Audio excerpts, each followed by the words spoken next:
There is not a thing that rifq, which is gentleness and kindness, mixes with or interacts with or comes into presence with, illa zana, but it beautifies it. And there is not a moment that rifq, this calmness, this love, this gentleness disappears, illa shanahu, ay abahu, but it makes it look defective and takes away its beauty. So here we learn the lesson of rifq.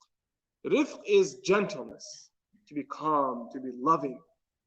And when we study the life of Rasulullah sallallahu alaihi wasallam, we find the Prophet sallallahu alaihi wasallam was always gentle, right? So this lesson that Shaykh Abdul Fattah Ghuddah rahimahullah ta'ala points out, that be gentle when opening the door, be gentle when closing the door, this is consistent with the personality of Rasulullah sallallahu alaihi wasallam.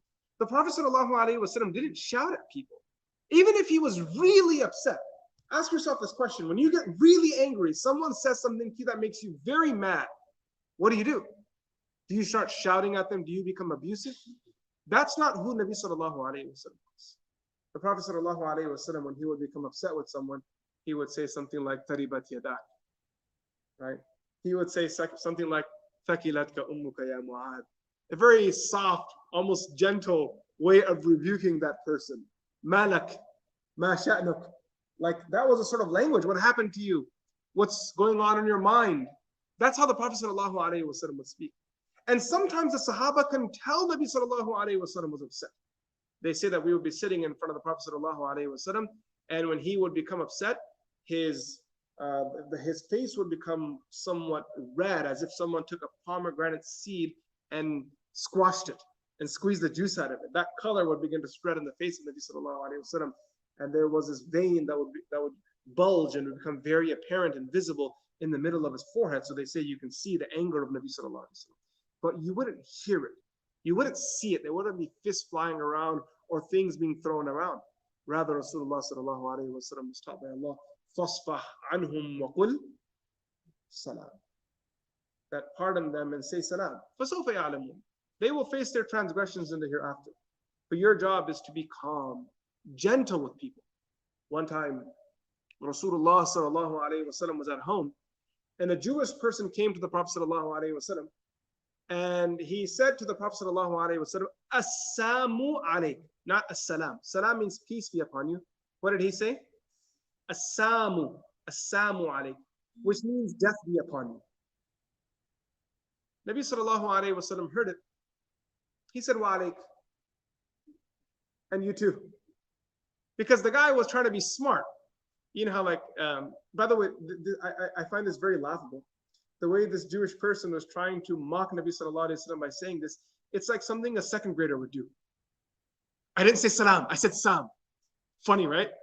Like, you know how like kids, they mess up words and they think they're being really smart.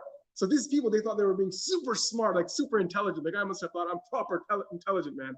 I'm going to say assalamu alaikum and everyone's going to laugh.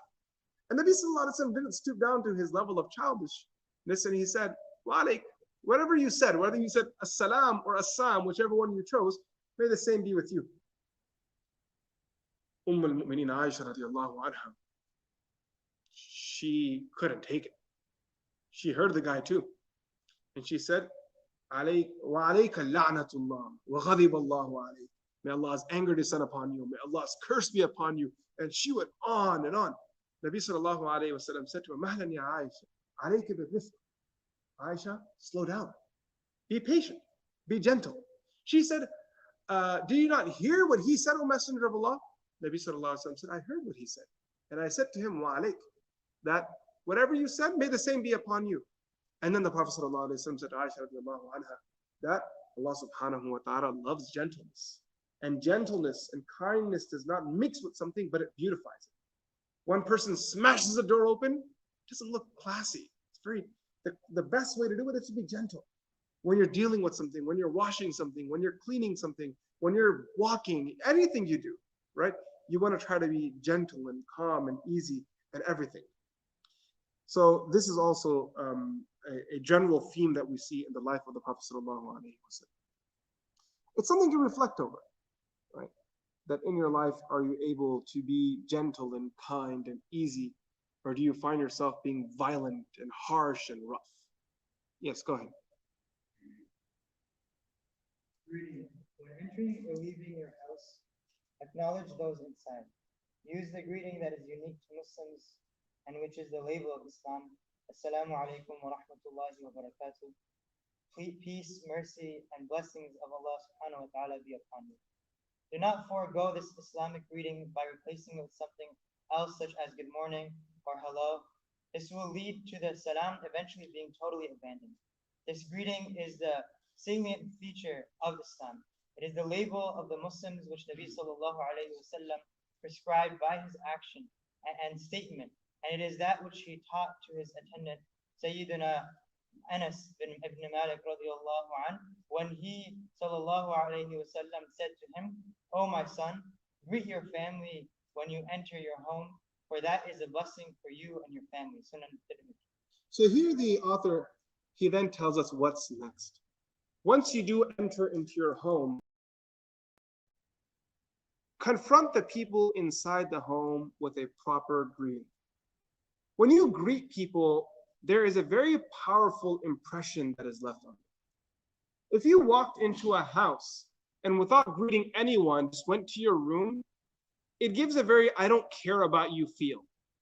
On the other hand, when you walk inside a home and you approach the people that are inside the home and you smile at them and you give them a greeting, and if it's appropriate, you hug them and you kiss them and you ask about their day, and you just take a few moments to perfecting your greeting, you can really kill the tension in a relationship. And not only that, you can instill immense mahabbah and love in it. I was once reading a book on parenting, and this particular author was obviously writing it in a context and within a culture, but he was highlighting something beautiful. He said that I feel that if parents were just to invest a lot of effort and time into greeting their children when they came back from school, that would have a profound impact and would set the tone of the relationship that you would have with your child for the rest of the day. So scenario one, and this is what he presents. Scenario one, the child comes back from school and they come back on a public school bus, and when they get back home, mom isn't there to greet them, dad isn't there to greet them. It's an empty home. You go inside, go to the fridge, grab yourself some milk, and then grab yourself some cereal, and then grab a bowl, and you have your food, and you move on with the day. So the subtle vibe there is nobody cares. So you just fend for yourself and you take care of yourself. On the other hand, when you come back home, if, for example, he's talking to parents, as parents, if the highest situation, you actually went to pick up your children, showing them the sacrifice. Or if you couldn't pick them up, you were waiting for them the moment they got off that bus. Or if you were standing waiting for them the moment they walked inside the house, and you had a meal ready for them, something sweet for them to eat, because he's speaking in the context of younger children, right? You offered them something sweet to eat. You sat with them and wrapped your arm around them and asked them, so tell me about your day. And then you talk a little something through it, right? Children usually when they come home, and if you just ask them, how was your day? You're gonna get a lame answer. So this is a little personal technique. If you ever want to engage with your children in conversation, you have to ask them a question, a very specific question. So who didn't come to class today? That's what I said to Radhiya when she came back when I met her today. So tell me about who didn't come to class. And then she has a whole list of people who didn't come and all the people who did come. And then that's where they start, and they'll never end, right? You have to kind of pry open the conversation. And if you dedicate just 15, 20 minutes to a proper greeting when you interact with someone, now for the rest of the day, the tone is very different. And I found this to be also very effective when it comes to spouses, right? That when your spouse comes home, when you interact with each other, you should invest a little extra to just being presentable. If that means having some fragrance in your car that you spray on yourself before you walk in the home. Everyone sprays something nice when they go to work, but then for making yourself presentable and having a good fragrance when you walk into a home, being nice and excited and wide. And I know everyone's tired when they get back from work. I know everyone's tired when you get back from school. But if you walk into your home with a tired face every time, and if you're not able to offer love to the people who have dedicated their life to you, then what's the point of it all? What's the point? I know you're tired. I know I'm tired. But when I go home, if I were to go inside and kiss my father's hand, if you were to kiss your mother's hand, if you were to embrace your spouse or wrap your arm around your child, maybe sit together, have a little meal, or when you come inside the home, bring a small little gift with you that on the way, I stopped over at a gas station and got some iced tea. So let's all just share some iced tea. That brings joy and happiness. Just the thought of it for some of you makes you smile. That must be very beautiful. This is the type of person Rasulullah sallallahu alaihi wasallam was, that when he would enter into the home, that some narrations tell us he would do miswak before he would enter. And then when he would enter into the home, he would say, Bismillahir Rahmanir Rahim. In some narrations, when he would enter into the home out loud, he would say, Assalamu alaikum wa rahmatullahi wa barakatuh, greeting the inhabitants, the people of the home. And when you say Assalamu alaikum, here the author says, say this statement. Don't just go with anything. Don't just go with, hey, sup. Don't go with what's going on. Hello. I mean, if you said hello when you walked into your home, you're just lame. Right? Okay, you gotta step up your game. But let's say, for example, let's say you walked into your home and you decided to say something like that. Skipping Assalamu alaikum comes at a cost. First of all, Assalamu alaikum isn't just a greeting, it's a dua. Right? And not only is it a dua, I think it's something greater than that. It's a commitment. When I say peace be with you, obviously there's a dua here, may Allah send his peace upon you. But another way of looking at the statement is that I come to you in peace. Right? That while we're together and while we're in this interaction, I promise you, I won't shout at you, I won't be abusive to you, I won't try to hurt you. While we're sitting together, the only thing you're going to experience from me is love. I'm going to be sincere to you. I'm going to be honest to you. If you ask me something that I can do, I will say I can do it. If you ask me something I can't do, I will say I can't do it. You have to be honest. I won't make any false promises to you. I won't betray you. I won't backbite you. I won't slander you. I won't cheat you. Assalamu alaikum. I make dua that Allah sends peace upon you, and that's what you'll get from me as well. It's a commitment to that person. Right? And then obviously the dua continues on, wa rahmatullahi wa barakatuh. So there's a beautiful dua element and a commitment moment there. But then there's a second thing, that when we use the greeting of Islam by saying Assalamu alaikum with one another, we preserve a teaching of Rasulullah sallallahu alaihi wasallam. We preserve a way of Nabi sallallahu alaihi wasallam. It was a sunnah of Nabi sallallahu alaihi wasallam that when he would greet people, he would say salam. And it's almost so beautiful that you can travel wherever you are in the world and you can see another Muslim and say to them, Assalamu alaikum wa rahmatullahi wa barakatuh. And there's just a moment of joy there. There's a moment of happiness there. You know, sometimes having this outwardly Islamic garment, it comes with some perks. And those perks are that you'll hear salam from random people at the most random times, right? I'll be at a traffic light and some guy was rolling his window down. I'll roll my window down. He'll say, Salam alaikum. Or I don't know, whatever version of salam people, someone's saying, you roll your window up and then they move on, you move on. And that was it. That person just wanted to roll their window down to say assalamu alaikum to you, right? And if they're Turkish, they'll say assalamu alaikum. If they're Egyptian, they'll have their own salam. If they're Saudi, they'll have their own salam. If they're Dersi, there's their own salam alaikum, right? Everyone's got their own little iteration of the salam, and in its own way, it's cute. It's beautiful, right? That everyone has found a way to incorporate this teaching of Nabi sallallahu alaihi wasallam into their life and into their culture. But if we let it go, then it won't be found anymore. It'll be gone, right? What was once a salient feature, as he describes, of Islam will no longer be present in society. And I know that when you say salam to someone, it takes courage, right? Should I say it? Should I not say it? I could not say it and nothing will happen. No one's going to blame me for it. Or I could say it. If I do say it, then that'll strike a moment of conversation.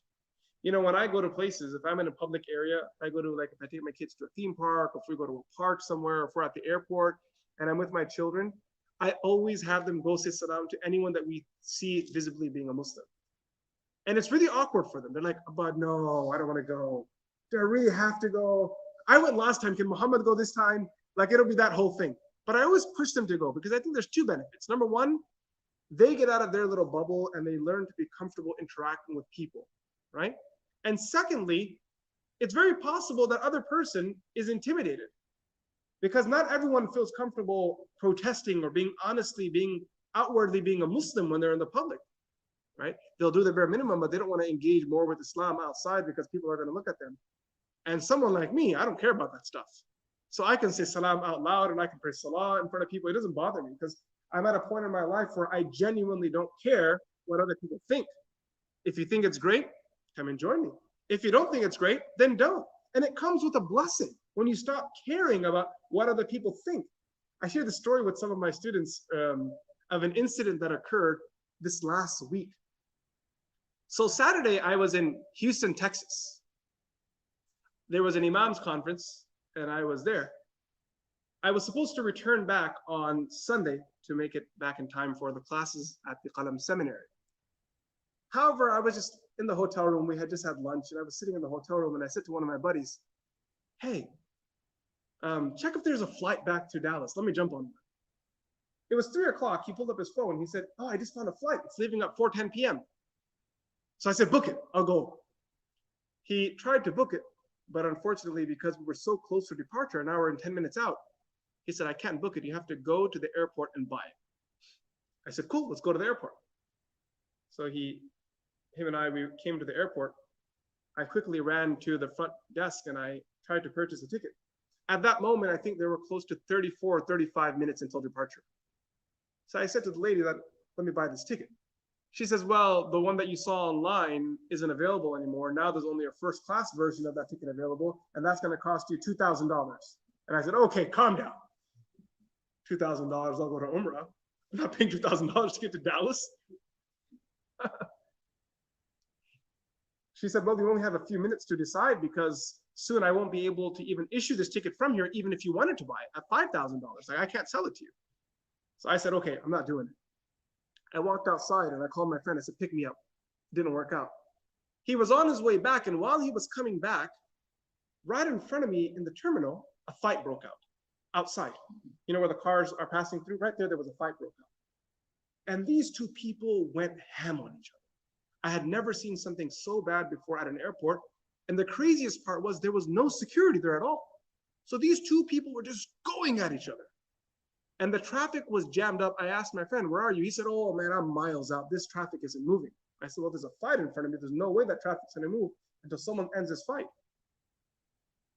So I said to him, you wait in line until you come back to the terminal. Let me try one more time with this ticket.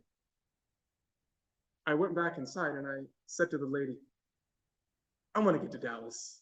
Get me on that flight. She says to me, well, it's too late. I can't even sell you the ticket if I wanted to. It's too late. The only place you can buy this ticket now is at the counter, at the gate. I said to her, okay, get me through security and I'll figure that out. So she printed me out a standby boarding pass to Miami, which I wasn't going to, but she gave it to me. She said, this will get you through security. I took that boarding pass. I got to security. I cut through there. There was a really funny story that happened there that I'll spare you guys of. I got through security and I had to run through the terminal to get to the gate because at this point there were 15 minutes left until departure. I got to the front gate and I said to the individual there, I need to get on this flight. I have class tomorrow. Come on, just do it. So he said, okay, let me try. He clicked a little here, clicked a little there. He printed out a ticket, gave it to me. I got on that flight for free. I went on, I sat down, and I was just thinking, what just happened? 1 hour ago, I was lying on the bed at a Sheraton, just relaxing. And 1 hour later, I'm on this plane and I pulled out my phone and I texted my wife the whole story. That this just happened right now. Now, this is where it gets crazy. That's not the crazy part. This is where it gets crazy. So there's an empty seat next to me, and next to him, next to that, there was a man sitting in the seat who was in full uniform. He was in full army uniform. He opened up his bag. He pulled out some edible candy, and he offered me one. Would you like one? Allah is my witness. In that moment, I thought to myself, I don't know what the ingredients are. They're probably not halal. I don't know if I should be eating this. Then another voice in my head said, scrap all that.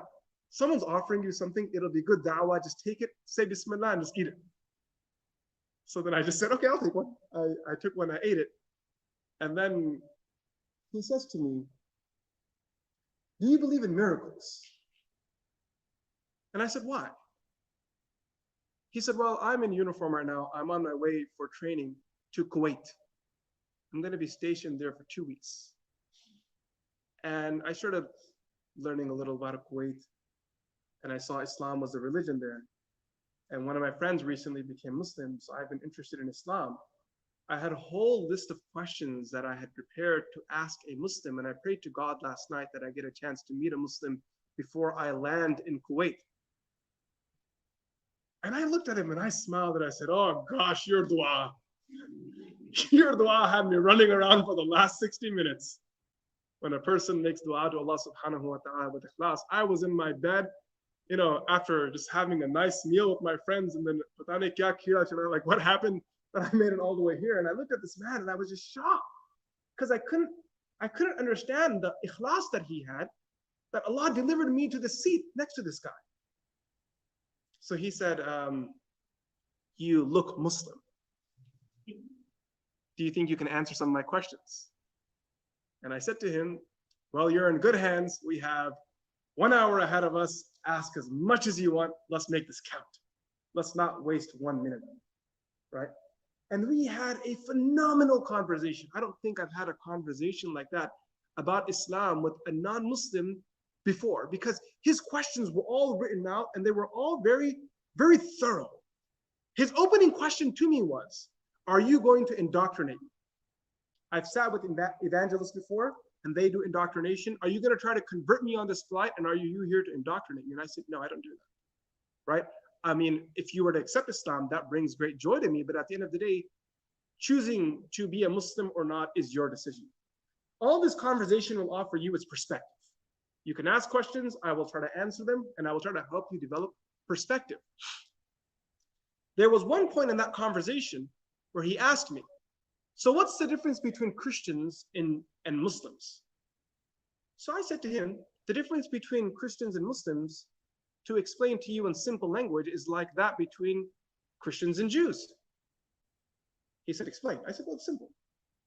Musa alayhi salam came to his people, Banu Israel, with revelation. People practiced that revelation. Isa alayhi salam, Jesus, came with the New Testament. It was complementary to the previous revelation. Unfortunately, the Jews weren't willing to accept him as a new prophet because they thought their faith was the last. So they rejected the Jews. They rejected the Christians. So in that moment, he placed his hand on my shoulder and he's saying, so you're saying we did to you what the Jews did to us? And I smiled back at him and I said, you can't ever shun the intellect of a human being. Fitrah is always there. He broke out into tears almost. He's like, you're telling me we did to you guys what the Yahud did to us? Like, your faith is the same as ours. It's a continuation of our faith. We just haven't accepted it. That this is a continuation of the silsila of Anbiya alayhimus salam. And I said, that's exactly what I'm saying, right? The man was shooken. Now, how did this whole conversation between him and I even start? Because there was a visible appearance of Islam. That person was able to see and say, this individual here is a Muslim. I've been thinking about this issue for so long. Let me now have a conversation. But if we remove our greetings like Assalamu alaikum, and if we get rid of our outward physical appearance, then what remains of Islam? What's left, right?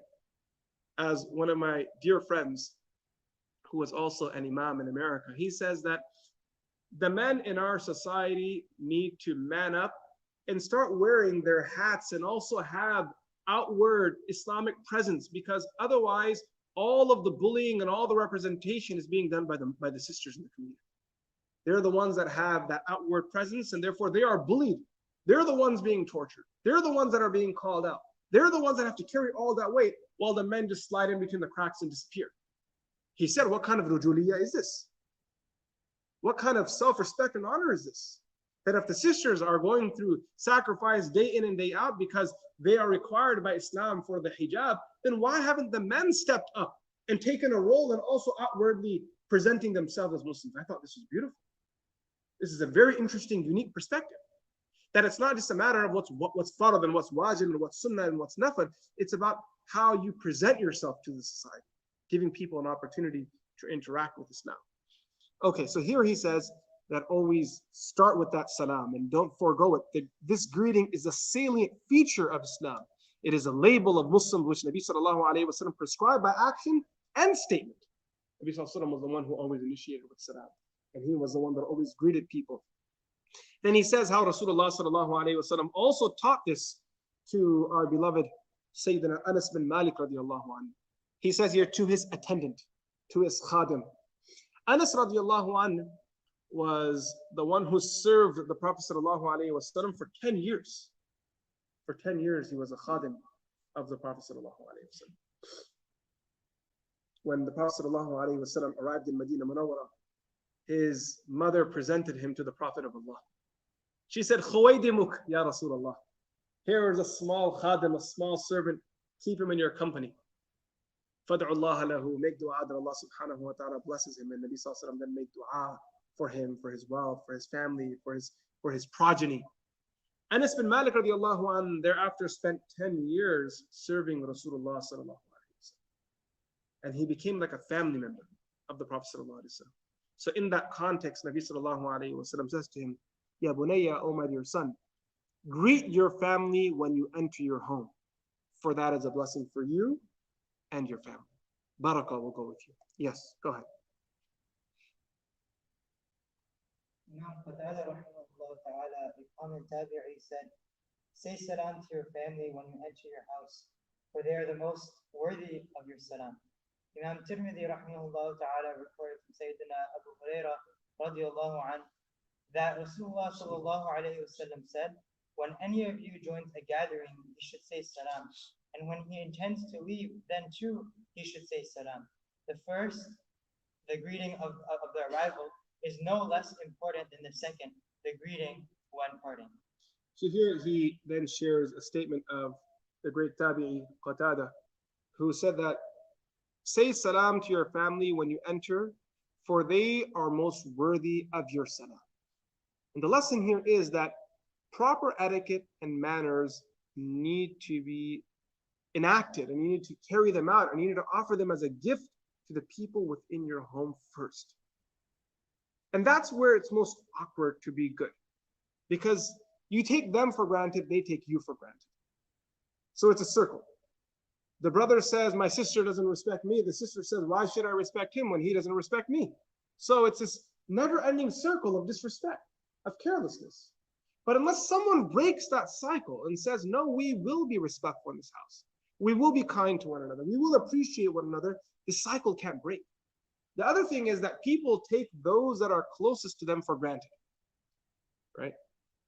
You'll find people who don't respect their own parents. They call them by their first name, or they're very harsh and mean with them, or they don't have any respect for their own siblings, their own children. They speak to them like they're talking to an enemy with very trashy language. And sometimes you even see this within spouses, that there's no respect, no adab there. That shouldn't be the case. If you are interested in, if any part of this subject, this topic intrigues you, I ask you to enact this good manner that we speak of. All of them, not just one, but all of them. These Islamic manners, bring them to reality in your own homes. Be respectful. Talk with nice language. Ask yourself, how would I interact with this person if I was now standing in a room full of people? When people are alone, they become harsh and rough, and all the etiquettes go out the window. But I want you to ask yourself, how would I interact with my wife right now if there was a whole room of people here? If my teachers were here, my seniors were here, people that I respected and loved, if they were here right now, how would I call on this person? What kind of tone would I use? If they did something wrong, would I be willing to pardon them? Would I be tender and kind? Rifq, that kindness that we were talking about. Will that be here or will it be gone? And you have to learn to create it with the people around you. My teacher used to say that if you want to know what kind of spouse you'll be in the future, if you're a young person right now and you're trying to figure out what kind of spouse you'll be in the future, it's simple. Just assess the relationships you have with the people you're currently living with, and that's what kind of human being you're going to be. It's simple. How do you interact with your roommates? Are you forgiving? Are you kind? Are you generous? Or are you selfish? That's the type of person you're going to be. Go ask, how am I with my family members? If your family members are constantly nagging at you and you've given them the wall, and you've just blocked your ears off and you're not listening to them at all, and you're self-serving and arrogant like that, then that's the person you're going to be moving forward. If someone is kind and loving to the people they live with, you can have some certainty or some sort of guarantee that this is the type of human being there is. That's why when it comes to marriage, the best thing you can do is not to speak to the individual, because people can put a front up. The best way to find out the quality of an individual's character is by speaking to the people around them. Tell me, what kind of business person is this? Tell me, how was this person as a travel companion? Tell me, how was this person as a friend at school? Was this person vulgar? Did they have good character? And those people will then tell you. And you won't need to have more than 2 or 3 conversations, because a toxic person is toxic no matter where they are. Their toxicity is visible from far away, and it's experienced from miles away. And if a person is kind and humble and loving, and I use this word tender and soft, everyone experiences it. They know who that person is, right? So learn to be that good human being within your 4 walls. And I'll tell you something, because I've heard this from way too many people, where there is a mother who says, or there's a son who says this, or there is a wife or husband that says, you know what hurts me the most, Shaykh? It's not the fact that my father or my husband or my son is harsh. That I can maybe chalk up to a personality and learn to adjust and just get on with it. It's the fact that they're harsh with me and loving to others. That's the part that hurts.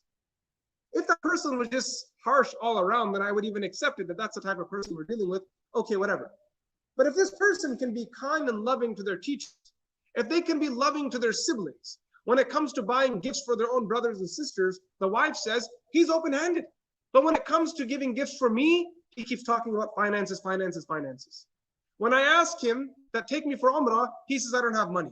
If it comes time to buy his cousin something or go for his cousin's wedding, let's go for the wedding. So it's not his stinginess that bothers me. Some people are just stingy, and that's okay. You learn to adjust, right? No one's perfect here. I have my flaws, you have yours. It's a problem that this individual is selective with who receives that good kindness of theirs, and I'm always on the wrong side of it. I'm always on the wrong side. So it hurts a lot. It doesn't feel good. That it's not that this person doesn't know how to be a good human being. They just don't know how to be a good human being with me. Learn to respect and love the people inside your home. And this is what he says here, that Qatada says, for they, meaning the family, are most worthy of your salam. They are most worthy of your kindness. These are the people that you should be kind to. And then he quotes a narration from Abu Hurairah radiallahu anhu, that Imam Tirmidhi rahmatullahi alayhi narrates, in which we are taught that not only do you say salam when you enter a gathering, but you also say salam when you leave a gathering. So now, everything I talked about, the kindness, the excitement that you have when you walk into a home, you need to now replicate that, recreate that whole thing again when you're leaving the home. One by one, greet the people of the home. Beta, I'm heading out, I'll be back. I'm heading out, I'm gonna be back. You embrace your spouse. Tell your parents, tell the people around you that I'm heading out right now, inshallah, I'll be back. And if you're awake, we'll talk, whatever. You just greet each person. It might make your departure from the home 5 minutes longer or 3 minutes longer, but it makes it meaningful. Then you say Assalamu alaikum to the people of the home and you leave. And the other is that you've gone to the bathroom and you come out and the house is empty. You're thinking, what happened? Maybe there was a jinn attack. No one knows what happened. But the insan, the human being, a Muslim, should know that when you enter into a home, you greet. And when you leave a home, you also greet. I see this on calls. Sometimes I see friends making phone calls. When they start their phone calls, this is weird. I think it's weird, at least anyway, because I thought people understood the importance of salam and following the sunnah much more than I've realized people do. Because half the times when I see people start a conversation, they don't even say assalamu alaikum anymore. And when they end the conversation, just forget about it. It's just a single hang up. And here we're being taught that every time you enter into a gathering, every time you start a conversation, no matter how much you feel that you need to start sprouting out and start shooting out all the thoughts that you have built up, take a break. First say what, guys? Assalamu alaikum wa rahmatullahi wa barakatuh. Greet them properly. Show some respect. Be a good Muslim. This was the first advice Nabi sallallahu alayhi wasallam gave when he arrived in Medina Munawwara. Right? And the second thing, when you're leaving the gathering, when you're about to end the phone call, I know you're super busy, but before you do it, say assalamu alaikum, and then put the phone down. Put assalamu alaikum. My kids, when they call me from my wife's phone, sometimes they hang up, and I'll call them back and I say, Beta, I'm sorry, I didn't hear you say salam. Right? Can you just repeat it for me so I can hear it? Because when you say salam to me, I say salam to you, and then you get your father's dua. So the best way for you to get your father's dua is for you to say assalamu alaikum. You say salam to me, I'll say salam back to you. Now we've all acted upon the sunnah and we took each other's du'as. Alhamdulillah. There's no one whose dua I would want more than my child, and there's no one else's dua that he wants more than his father's. And how do we make this happen? By saying Assalamu alaikum to one another. So here he says, the first, meaning the greeting of arrival, is no less important than the second, the greeting when parting and when you leave. So with that, my friends, we'll conclude here. Pray that Allah subhanahu wa ta'ala grants tawfiq to do amal upon what we learn and makes us from those who act upon the sunnah of Nabi sallallahu alayhi wa sallam. This class is not just about going through a checklist that I need to do this, I need to do that, I need to do this, I need to do that. I'm trying to engage you intellectually and make you understand why the sunnah is so important. The goal here is to understand that if you were to implement these things, instantly the value of your life will increase. That's what the sunnah does. It increases your own value in your eyes and the eyes of the people around, right? So may Allah subhanahu wa ta'ala give us the tawfiq to do so. Wa sallallahu ta'ala ala Sayyidina Muhammad. Assalamu alaikum wa rahmatullahi ta'ala wa barakatuh.